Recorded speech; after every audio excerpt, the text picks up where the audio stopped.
Well, shalom, y'all. We are so glad that you have joined us for this week's teaching. You know, great shalom have those who love his Torah and nothing will cause them to stumble. So with that said, we're going to go ahead and jump into his word for this week. This week, we are going to be bringing a teaching about Purim. We are going to be celebrating Purim in just a couple of days. So we get to read the story of Esther again and remind ourselves of the deliverance that Yahweh brought his people through Esther. And so I want to talk about the humility of Esther today in this teaching and how through her humility, through her willingness to be obedient and to seek wisdom from those around her and to heed advice from those around her, because we're going to see that in her story that there are people that she sought their advice. She listened to what they had to say. She was not a prideful woman, but she was actually a woman of humility. And through her humility, Yahweh was able to use her to gain favor with the king and to bring a deliverance unto his people. So let's go ahead and read here in Esther chapter 2 and verse 12. Now, when the turn came for each young woman to go in to King Ahasuerus, after being 12 months under the regulations for the women, since this was the regular period of their beautifying, 6 months with oil of myrrh, and 6 months with spices and ointments for women.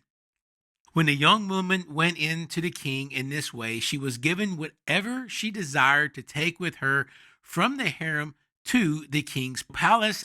In the evening, she would go in, and in the morning, she would return to the second harem in custody of Sheas-Gaz, the king's eunuch, who was in charge of the concubines. She would not go into the king again unless the king delighted in her and she was summoned by name. When the turn came for Esther, the daughter of Abihail, the uncle of Mordecai, who had taken her as his own daughter to go into the king, she asked for nothing except for what Haggai, the king's eunuch, who had charge of the women, advised. Now Esther was winning favor in the eyes of all who saw her.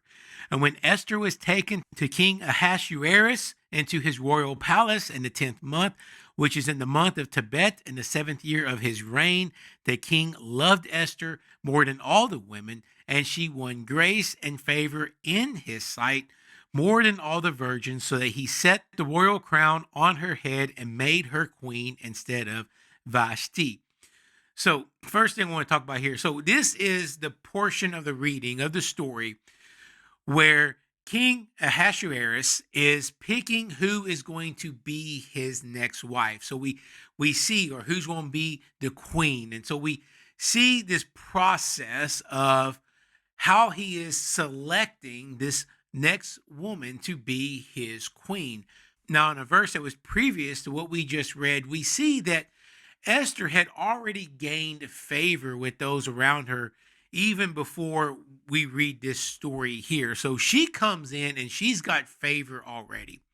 So we see that Yahweh is already working in and through her. He knows what is going on. He has a plan and a purpose for Esther. She is there for that time, as we always say regarding Esther. You know, she was there for that time. And we are put here for this time and for a purpose and for a reason.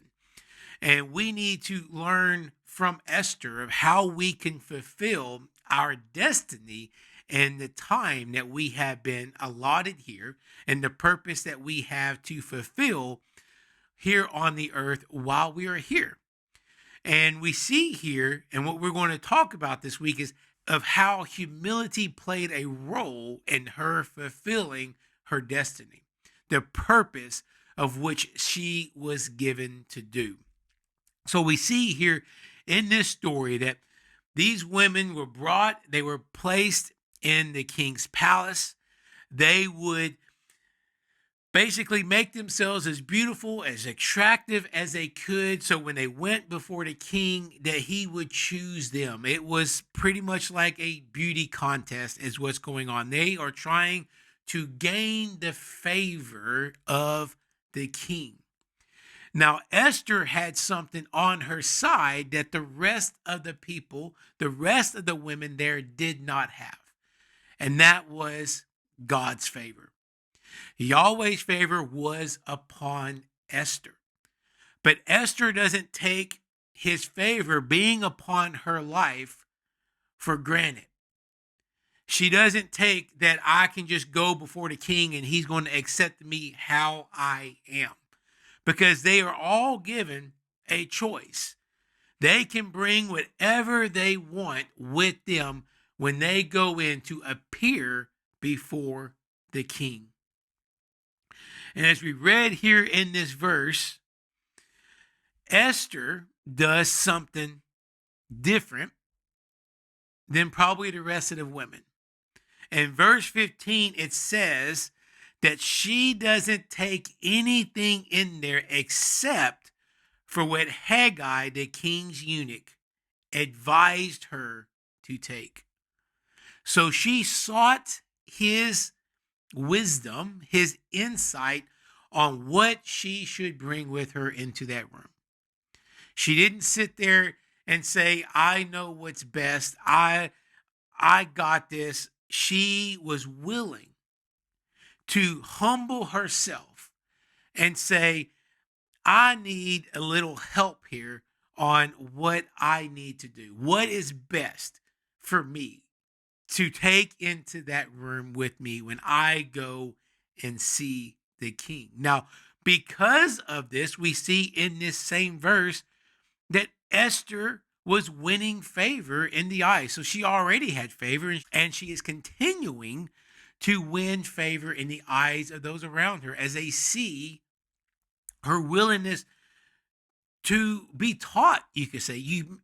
Humility is this place. It's an attitude. It's a heart place. To say, number one, is, of course, the total opposite of pride. It's to say that we don't know it all. We don't have it all figured out, and that we need help. We are not resistant to receiving help. We're not resistant to receiving advice or wisdom or correction.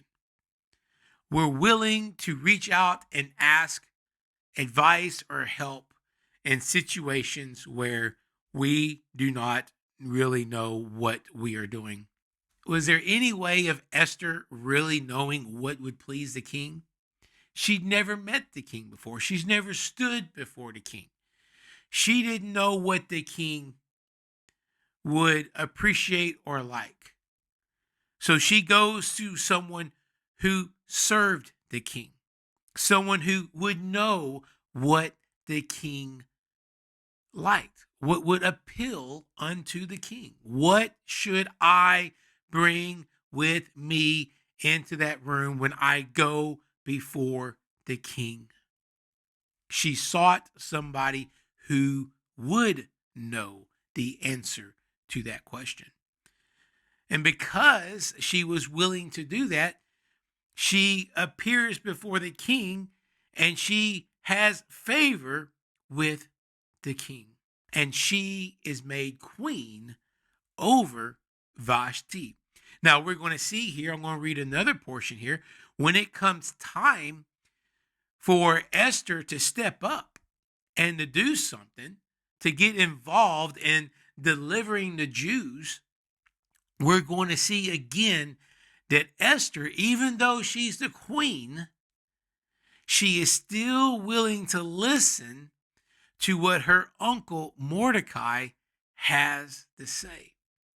Because where we're going to get in this story is Haman, remember, he has gotten angry because Mordecai refuses to bow down to him. And so because Mordecai is refusing to bow down to Haman, Haman now wants to destroy Mordecai and all of his people, the Jews. Now, up until this point, when Esther was selected to go with all the other women into the palace, Mordecai had advised Esther not to reveal her people unto the king. So up until this point, Esther had not revealed unto the king that she was a Jew. So here we see a second example of Esther listening to the advice of someone who is older than her, this being her uncle, who actually raised her as his own daughter when Esther's parents had died. Okay, so she's in humility, listening to her uncle and not revealing herself. But now there's coming a time where she's going to have to do something, and Mordecai is going to be there. And the question is, does she again show humility in her relationship with her uncle? So let's look at Esther chapter 4 and verse 8. Mordecai also gave him a copy of the written decree issued in Susa for their destruction, that he might show it to Esther and explain it to her and command her to go to the king to beg his favor and plead with him on behalf of her people. And Hatak went and told Esther what Mordecai had said. Then Esther spoke to Hatak and commanded him to go to Mordecai and say, all the king's servants and the people of the king's provinces know that if any man or woman goes to the king inside the inner court without being called, there is but one law: to be put to death, except the one to whom the king holds out the golden scepter, so that he may live. But as for me, I have not been called to come into the king these 30 days. And they told Mordecai what Esther had said. Then Mordecai told them to reply to Esther, do not think to yourself that in the king's palace you will escape any more than all the other Jews. But if you keep silent at this time, relief and deliverance will rise for the Jews from another place, but you and your father's house will perish. And who knows whether you have not come to the kingdom for such a time as this. Then Esther told them to reply to Mordecai, go, gather all the Jews to be found in Susa and hold a fast on my behalf. And do not eat or drink for 3 days, night or day. I and my young women will also fast as you do. Then I will go to the king, though it is against the law, and if I perish, I perish. Mordecai then went away and did everything as Esther had ordered him. So, interesting passage here. So, what we see here is we actually have a guy, Hatak, who is seemingly playing a mediator between Esther and Mordecai, or he is this guy who is bringing the messages back and forth between Esther and her uncle Mordecai. Mordecai has learned of the decree by Haman to destroy the Jewish people, and he wants to make sure that Esther is aware of this decree that has been made. So he brings this decree to this individual so he can bring it unto Esther, so that she can see what the decree says and what is in it. And Esther's initial response, because Mordecai, we see here in verse 8, he commands her to go to the king. So her uncle is commanding her, the queen, to go before the king. He is bringing an instruction into her life. Now, at first, we see there is a little bit of a pushback from Esther. She's like, look, you need to understand what the result is if I go before the king without being summoned. That I can risk losing my life going before the king to plead the cause of the Jewish people without being summoned. And Mordecai responds and tells her, do not think that you can escape. Basically telling her, you have been put there for such a time. And if you are not willing to do it, you will perish, but salvation will come to Yahweh's people, but it's going to come by a different mean. So think about that with us. We have all been given a purpose. We've all been put here for a reason, for such a time as this. And if we're willing to humble ourselves and submit ourselves unto Him, we can be used by Yahweh as a messenger of His gospel to a dying world around us. We can bring salvation unto those around us. But if we refuse, He will do it another way. He is going to fulfill His purpose. His purpose, His desire, His will be done. The question is whether or not we are going to humble ourselves and be willing to be a vessel in which He can use. That's all Esther needed to be. Be willing to humble herself and be a vessel that He could use. So she hears the words of her uncle Mordecai. She hears what he is saying unto her, and she agrees. I will go before the king as you have requested of me to do. I will plead the cause of our people before the king. But there is one thing that I need from you, for you to do. So she requests of Mordecai for him to gather all the Jews up and for them to fast for 3 days and 3 nights. And while all the Jews are fasting for 3 days and 3 nights, Esther and all of her women, so I would take this as being those who are serving her. Remember, she's the queen, so she's got those who are serving her. So she's going to fast for 3 days and 3 nights, and so is her young women, or you could probably say her servants. And she says, then I will go before the king. Though it is against the law, I will risk my life. I will put my neck out there for the sake of Yahweh's people. Are we willing to put our neck out there for the sake of a lost and dying world? Are we willing to put our neck out there for His purpose and His will and His desire to be done in our lives? Remember, the great commandment that He has given us is for us to go into the world and make disciples. Are we willing to stick our neck out to go into the world and to make disciples?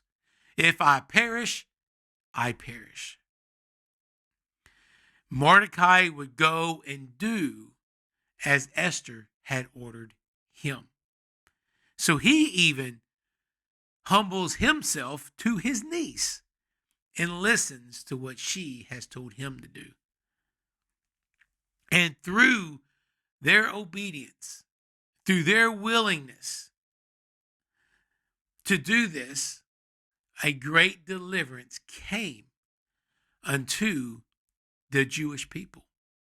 And that's what we celebrate this week coming up when we celebrate Purim. We celebrate the deliverance that Yahweh brought unto His people through a young woman who was willing to stick her neck out for His people because she was humble. She was willing to listen to what others said unto her. Even Yeshua himself would say that he was a person under authority. Yeshua himself walked in humility and not pride. The one who was without sin, the Son of God, himself, who had all the reason in the world to be prideful and boasting, did not, but he walked in humility. Let's look at John chapter 8 and verse 28. So Yeshua said to them, when you have lifted up the Son of Man, then you will know that I am he, and that I do nothing on my own authority, but speak just as the Father taught me. And he who sent me is with me. He has not left me alone, for I always do the things that are pleasing to him. And as he was saying these things, many believed in him. So listen to what Yeshua is saying about himself. He says, I do nothing on my own authority. Esther did not go before the king on her own authority on the first time around. She went in having listened to the advice of somebody else. And even though the second time when she goes before the king to plead her cause, you could say she's not going in on her own authority then either. She's going in under the instructions or the command of her uncle, which ultimately was coming from Yahweh himself, which is why she asked for them to fast for 3 days and 3 nights. She put herself in subjection to the Father in heaven. She knew she needed help. The fasting was the spiritual warfare. That is where she went to battle against the decree.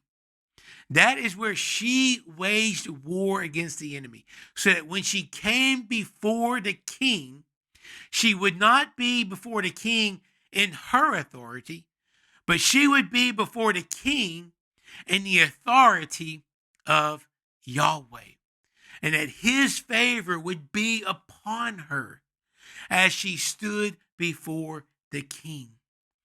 Yeshua himself, I do nothing on my own authority. Every time he healed a person, every time he delivered a person of an evil spirit, every time he raised a person from the dead, where the blind could see, where the lame could walk, every instruction, command, parable that he spoke, every answer that he gave unto the Pharisees when they tested and tried him, was not on his own authority.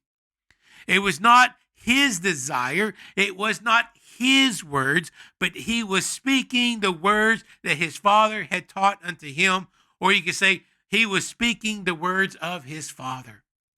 He lived a life in perfect submission unto his Father, unto Yahweh. He lived a perfect life of submission. And that is our goal. That is the example he sets for us. That is the very definition of humility, to be subjected unto another one, to be under the authority of another one. And when we mess up, we repent. We turn from our pride and our arrogance and our disobedience, and we subject ourselves unto our Heavenly Father again. The reason Yeshua was able to do the works that he did was because he was under submission to his Father. And it's the same for us. He has given us authority in this dark world to tread upon serpents, to heal the sick, to do the same works that he did. And if we want to walk in that authority, then we must first be submitted unto his authority. It is us being submitted under his authority, us walking in humility, that we gain authority. Authority is gained through submission. Let's look at 1 Peter chapter 5 and verse 5. Likewise, you who are younger, be subject to the elders.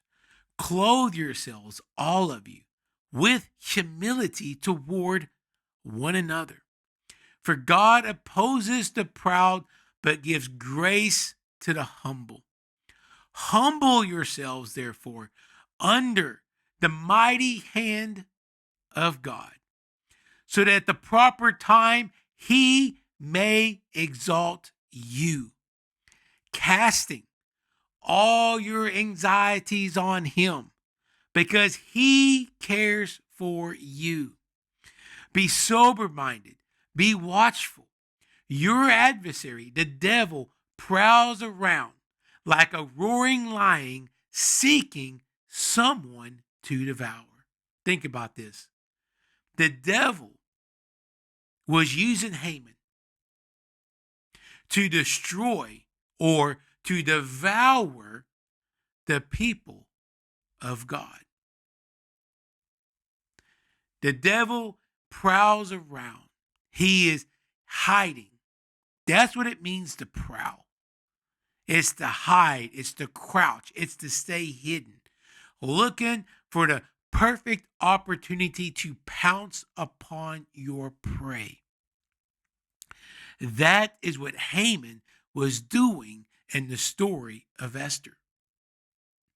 But we, as a people of Yahweh, as his servants, we need to be sober-minded, or we need to be alert. We need to be aware of the danger that is out there. Mordecai was aware of the danger that was coming. And so he alerted Esther. So he was able to bring attention to the devil, to that lion who was prowling around, trying to devour Yahweh's people. But see, how do we stand against this enemy? How can we be in a spot to where we can be sober-minded, where we can be watchful, and we can stand against the attack of the enemy? We need to humble ourselves. We need to walk in humility toward one another. Esther walked in humility toward Haggai. She walked in humility toward her uncle Mordecai. And because of that, the verse says that God gives grace to the humble, or you could say God gives favor unto the humble. Because Esther was humble, she found favor. God's favor was upon her life to go before the king. First, to be made queen, so that she could be in the place that she needed to be in to bring the deliverance of God's people. So she found favor with the king a second time when she goes before the king to plead the case for her people. And her people are spared, but yet Haman is the one who is hung upon the tree which was built for Mordecai. So that which your enemy is trying to bring about on you, God's going to turn it around and put it on your enemy, because you are walking in humility and submission to him and his word, and submission to those around you. When people come and speak to you and bring correction and say, this sin that is in your life, this thing that you're doing, it is wrong, it is sin, you need to stop. But when you reject that and you say no, you are not walking in humility, but you are doing the exact opposite. You are being proud and you are walking in pride, and God opposes those who are proud, or those who are resistant against correction, against being in submission unto his word. It's those who want to do whatever they want to do. And there are some within the body who try to do it under the disguise of, well, the Spirit told me it's okay. It's not. So therefore, humble yourselves under the mighty hand of God. Or you can say, subject yourself to his instructions and to his command. Subject yourself to those who have spiritual authority, to those who are older than you, those elder, or those who have a better spiritual understanding of the word, who come to bring correction. Humble yourself. And in that, we can be alert and we can stand against the traps of the enemy. But if we're going to walk as one who is proud, as one who's resistant to listening to what other people say, to listening to the commands and the instructions that are written in the Bible right in front of us, then we put ourselves in the spot where we are vulnerable unto the attack of the devil, because he is sneaking around looking for the perfect opportunity to devour you. Let's look at Luke chapter 18 and verse 9. He also told this parable to some who trusted in themselves that they were righteous and treated others with contempt. 2 men went up into the temple to pray, one a Pharisee, the other a tax collector. The Pharisee, standing by himself, prayed thus: God, I thank you that I am not like other men, extortioners, unjust, adulterers, or even like this tax collector. I fast twice a week. I give tithes of all that I get. But the tax collector, standing far off, would not even lift up his eyes to heaven, but beat his breast, saying, God, be merciful to me, a sinner. I tell you this man went down to his house justified rather than the other. For everyone who exalts himself will be humbled, but the one who humbles himself will be exalted. So it's interesting here. Verse 9, he says, I tell you this parable because there are those who are righteous who trusted in themselves. And of course, he goes on to speak of the concept of their righteousness. But I want to pause for a second before we get into that and look at Esther.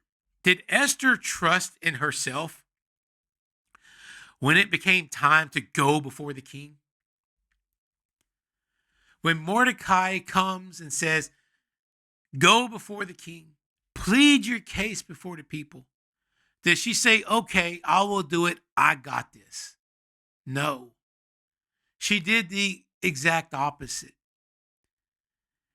She commands Mordecai to go and tell the Jews to fast on her behalf. And she and her young women fast as well. She did not trust in herself, but by doing that, she put her trust in Yahweh. So we see here this Pharisee who's saying, I am not like this sinner over here. He was trusting in his works. He was trusting in what he has done instead of trusting in the work of God to justify his people. He was trying to justify himself. See, pride seeks to justify oneself, while humility cries out for mercy. Have mercy upon this sinner. So let's learn this lesson this week.